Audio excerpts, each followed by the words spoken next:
Je suis Rachel Kalonvicios, partenaire de Dieu à Rachel Ministries, et aujourd'hui, je vous souhaite la bienvenue dans notre session d'aujourd'hui, Café des Reines. Que Dieu vous bénisse.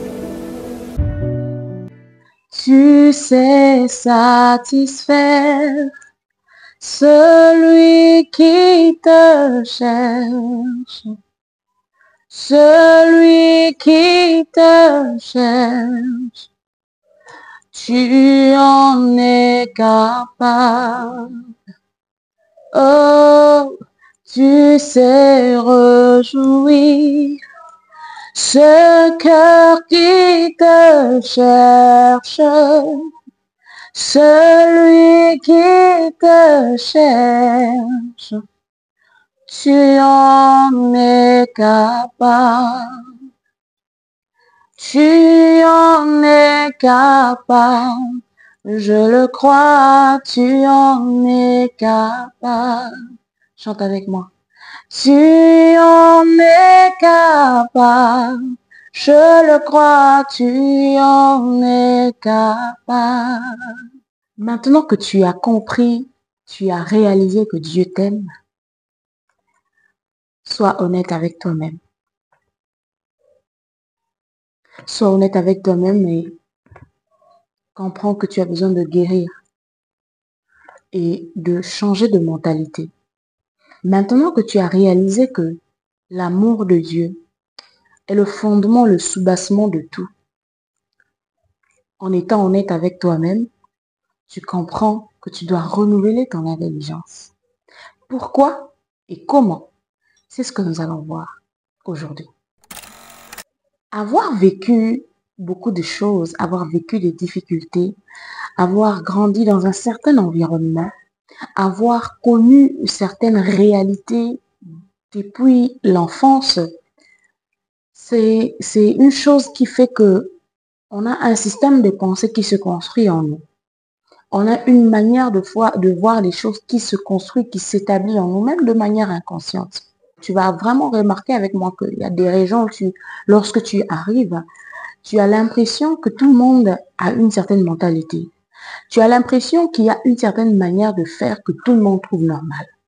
Tu as l'impression qu'il y a une certaine manière de dire, une certaine manière de parler, une certaine manière de s'habiller, une certaine manière de vivre, certaines conceptions que tout le monde trouve normales. Tu seras d'accord avec moi qu'il y a certains milieux où on trouve normal de réduire la femme à l'esclavage, par exemple. Tu seras d'accord aussi avec moi qu'il y a certains milieux, certains environnements où on traite la femme, on la chosifie pratiquement. Elle est un objet de plaisir, elle est uniquement considérée comme celle qui doit donner naissance, porter la vie.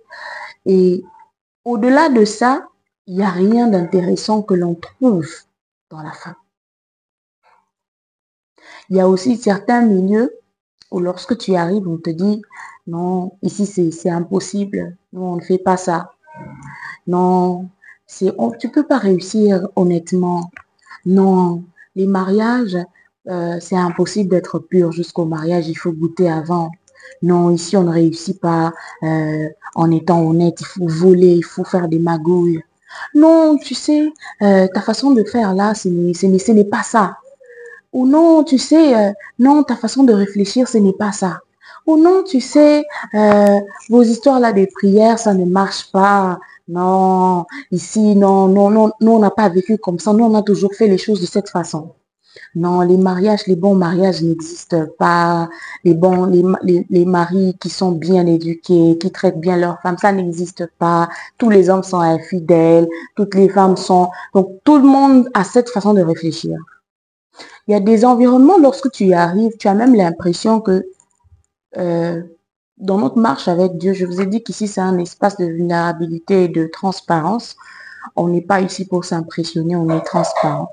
Il y a certains environnements, lorsque tu arrives, tu as l'impression que le taux d'oppression par rapport à un certain esprit ou le taux d'oppression par rapport à certaines choses est très élevé. Il y a certains environnements aussi, certaines villes où il y a des taux de suicide très élevés. Les jeunes, surtout les jeunes, sont très oppressés par l'esprit des suicides. Il y a des systèmes de pensée tellement négatifs qu'on te dit, c'est impossible, dès que tu as 50 ans, c'est fini, ta vie est finie. D'autres environnements, tu arrives. Il y a tellement d'exemples que je peux donner à n'en point finir. Et malheureusement, cette réalité, elle touche aussi les familles. Il y a des familles, quand tu arrives, tu peux trouver des belles femmes, mais qui ne se marient pas. Tu vas voir qu'il y a des cycles qui se répètent. Tu vas trouver des hommes intelligents, mais qui ont du mal à trouver de l'emploi.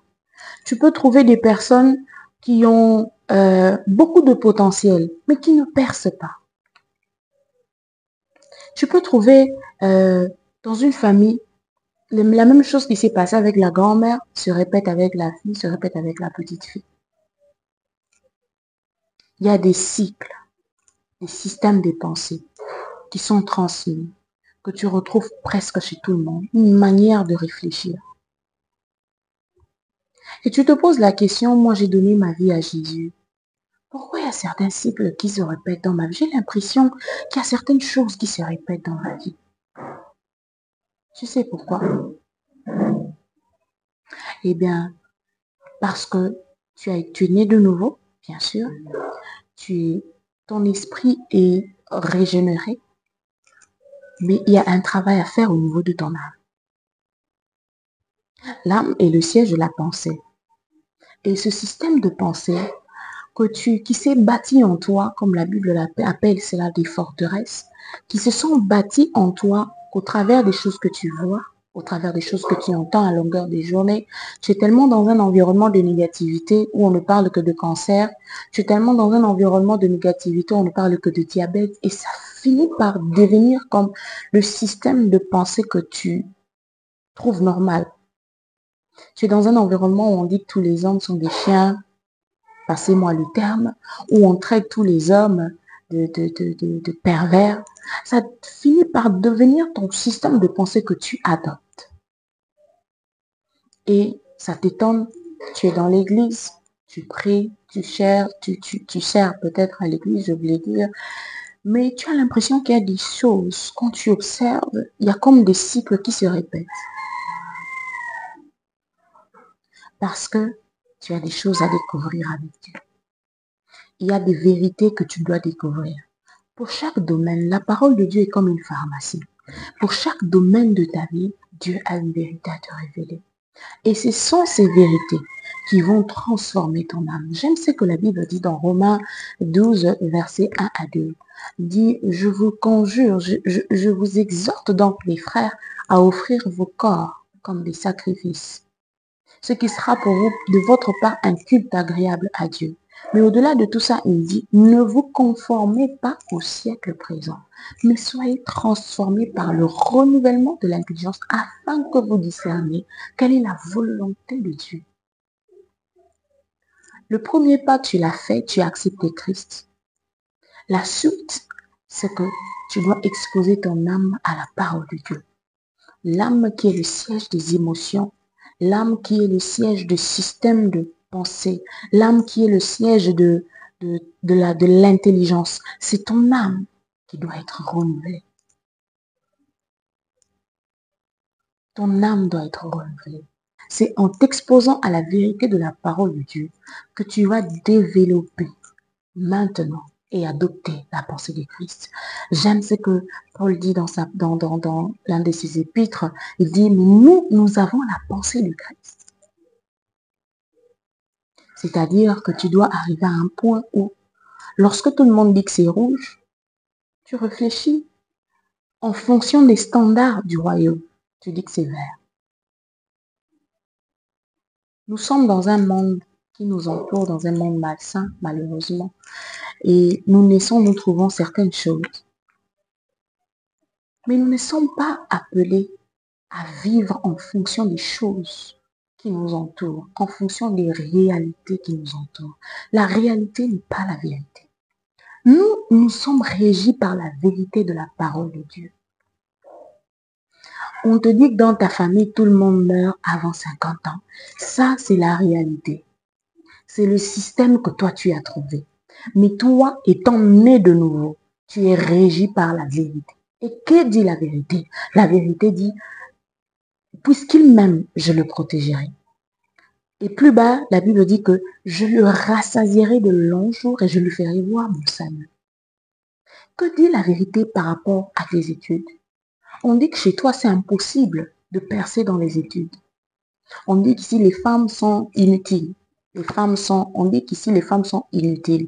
Les femmes sont livrées à elles-mêmes. Elles ont une vie de débauche, elles ont une vie de légèreté. Ça, c'est ça le système que toi, tu as trouvé.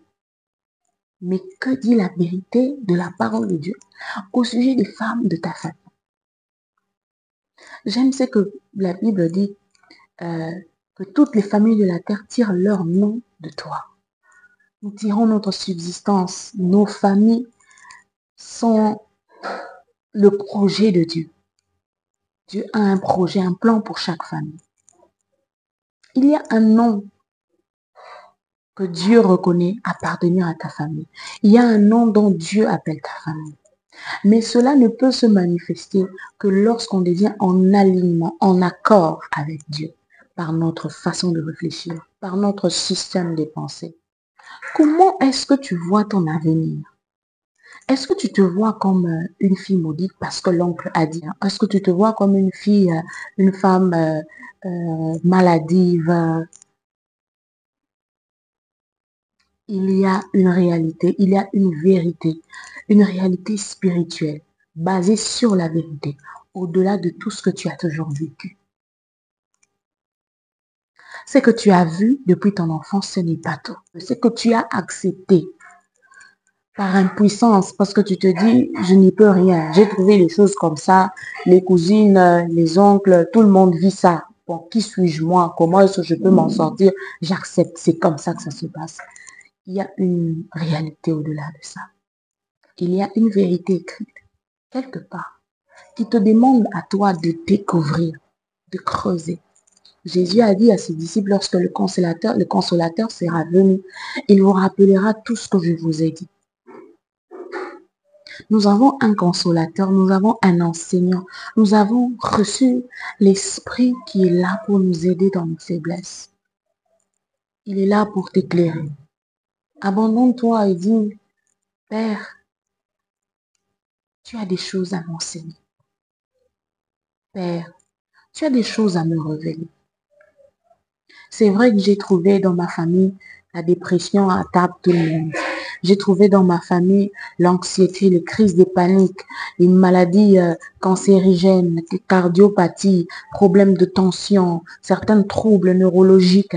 Ça atteint des personnes de génération en génération. Ça se transmet de génération en génération. Mais moi, aujourd'hui, je me tiens dans ta présence. Je sais que tu as des choses à me révéler, des vérités à me révéler. Alors parle-moi, Père. Je vais ouvrir ta parole. Je vais me tenir devant ta parole. Père, instruis-moi. Quelles sont les vérités que tu as qui sont attachées à ma vie? Quelles sont les vérités que tu as à me révéler, attachées à mes études? Quelles sont les vérités que tu as qui sont attachées à ma vie de femme? Quelles sont les vérités que tu as à me révéler qui sont attachées à ma future vie d'épouse, si tu aspires au mariage, bien sûr? Quelles sont les vérités que tu as qui sont attachées à mes enfants? Quelles sont les vérités à me révéler? Et une autre dimension. Pourquoi la parole de Dieu? Parce qu'elle est l'épée de l'esprit. Comment tu pourras renverser tous ces faux raisonnements? Tu vas les renverser par la connaissance de la vérité. Tu vas les renverser, guérir ton âme dans la profondeur par la connaissance de la vérité. Jésus a dit, vous connaîtrez la vérité vous affranchira. C'est par la connaissance de la vérité, par la découverte de la vérité, par plus de profondeur dans ton approche avec la parole de Dieu. Certaines choses ne sont pas écrites. Certaines choses viendront lorsque tu vas te mettre à méditer la parole et le Saint-Esprit te révélera certaines vérités attachées à ta vie, attachées à ta réalité. Tous les schémas destructeurs, tous les schémas que tu as, qui se sont bâtis en toi, qui se sont construits en toi, finiront par tomber lorsque tu auras adopté la vérité de la parole de Dieu. pour ces défauts dont tu ne sais te débarrasser, pour ces choses que tu ne comprends pas, pour ces choses que tu aimerais délaisser, mais qui sont collées à toi. Tu as l'impression que c'est une ombre qui te suit. Pour ces pensées noires dont tu n'arrives pas à te détacher. Dieu a une parole. La parole de Dieu, elle est tellement riche, que lorsque tu te mets à creuser, tu y trouves les trésors. Tu y trouves les trésors. Détrompe-toi. Le changement de ta vie n'est pas dans les mains d'un homme. Arrête de donner la place de Dieu aux hommes. Ces choses que tu cherches à longueur de journée, ces personnes auprès desquelles tu cours, c'est cette façon de quémander de l'amour en amitié, en amour, cette façon de quémander auprès des hommes avec grand H, cette façon de quémander l'attention. Laisse l'amour de Dieu guérir ça et laisse sa vérité s'établir en toi. Que Dieu instaure en toi, par sa parole, une nouvelle manière de voir les choses. Il y a sa perspective que tu épouses uniquement lorsque tu t'abandonnes et que tu demeures dans sa présence, en te nourrissant de sa parole. Et même ton esprit grandit par la parole. N'est-ce pas Jésus qui a dit que l'homme ne vivra pas de pain seulement, mais de toute parole qui sort de la bouche de Dieu. Ton esprit a besoin de grandir et ton âme a besoin d'être renouvelée. C'est lorsque tu atteindras cette dimension où, quand tu fais un rétro, tu te rends compte que tu as fait des pas, tu as avancé avec Dieu. C'est lorsque tu atteindras cette dimension où tu commenceras à découvrir des clés, tu commenceras à découvrir des vérités, que tu verras certaines choses tomber d'elles-mêmes dans ta vie. Je sais de quoi je parle. J'ai servi Dieu pendant plusieurs années. Je suis née d'une famille chrétienne. Pour la petite histoire, mon père fut pasteur. Et arrivé à un certain moment de ma vie, j'avais l'impression que il y a des cycles, des choses que d'autres personnes ont vécues dans la famille qui commençaient à se répéter chez moi. Je ne comprenais pas pourquoi. Je disais à Dieu, je te sers, je chante, je fais nanani nanana, je fais tant. Mais pourquoi ça? Un jour, alors que j'étais dans un appartement à Pretoria, pendant que j'interrogeais le Saint-Esprit sur cette question et je m'allonge, je sens une forte conviction. Et Dieu me dit, parce que ton intelligence n'est pas renouvelée. Tu as accepté. Tu as trouvé que c'est normal. Tu as trouvé que c'est normal de vivre dans le chômage. Tu as trouvé que c'est normal de la mort prématurée. Tu as trouvé que c'est normal de les célibats chroniques. Tu as trouvé que c'est normal la vie des divorces. Tu as trouvé que c'est normal. Et c'est pourquoi il y a des cycles que tu constates qui sont en train de se répéter dans ta vie chère. Aujourd'hui, prends la décision de renouveler ton intelligence. Aujourd'hui, prends la décision de prendre ta Bible. Tu vois là où tu l'avais mise, va la prendre. Ou voilà. Je sais que c'est pas tout le monde qui sait lire. Je sais que c'est pas tout le monde qui sait, qu'est-ce que je veux dire. C'est pas tout le monde qui sait comment méditer la parole de Dieu de façon méthodique. Mais tu as un enseignant qui est là, le Saint-Esprit qui est là. Le mal avec nous, c'est que nous voulons faire des super femmes, des super women devant Dieu. Ça ne sert à rien, parce qu'il te connaît. Tu dois évoluer avec Dieu dans le lâcher-prise, dans l'abandon total. Tu dois reconnaître et t'abaisser devant lui et lui dire, Père, là, je ne sais pas quoi faire. Je ne sais pas quoi faire. N'est-ce pas la Bible qui dit qu'il fait grâce aux humbles et résiste aux orgueilleux? L'orgueilleux pense être au contrôle de tout. L'orgueilleux pense que il doit être au contrôle de toutes les situations. Rien ne peut lui échapper, il connaît tout. L'humilité, c'est de reconnaître que Seigneur, tu m'as parlé. Aujourd'hui, je prends l'engagement et la décision de travailler avec toi, d'aller dans la profondeur et de découvrir les vérités qui sont cachées dans ta parole. Et pour toi qui ne ressens pas cet amour, nous avons rassuré que Dieu nous aime. Toi qui réclame, qui veut ressentir cet amour du Père, parle-lui, il est ton Père. Père, je veux ressentir cet amour. Je veux ressentir cet amour. Ta parole me dit que l'amour de Dieu est répandu dans nos cœurs par le Saint-Esprit. Je veux ressentir cet amour. Je n'ai pas connu le véritable amour. Je ne sais pas comment donner ce que je n'ai pas reçu. Et puisque tu me remplis de ton amour, je vais cesser de me définir en fonction des regards des autres. Je vais cesser de me définir en fonction de ce que les gens disent de moi.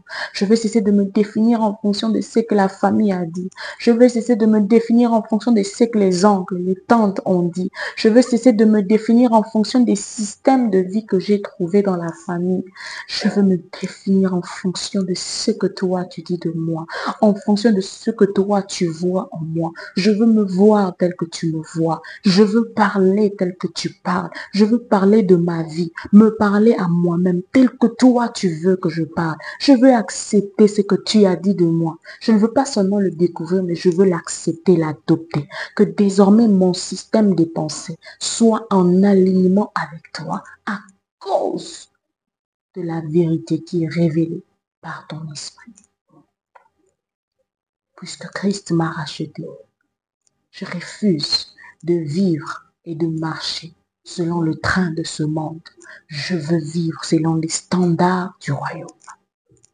Et je crois que désormais, je fais des exploits avec toi. Je marche dans la lumière de la connaissance de la vérité qui est révélée au nom de Jésus-Christ.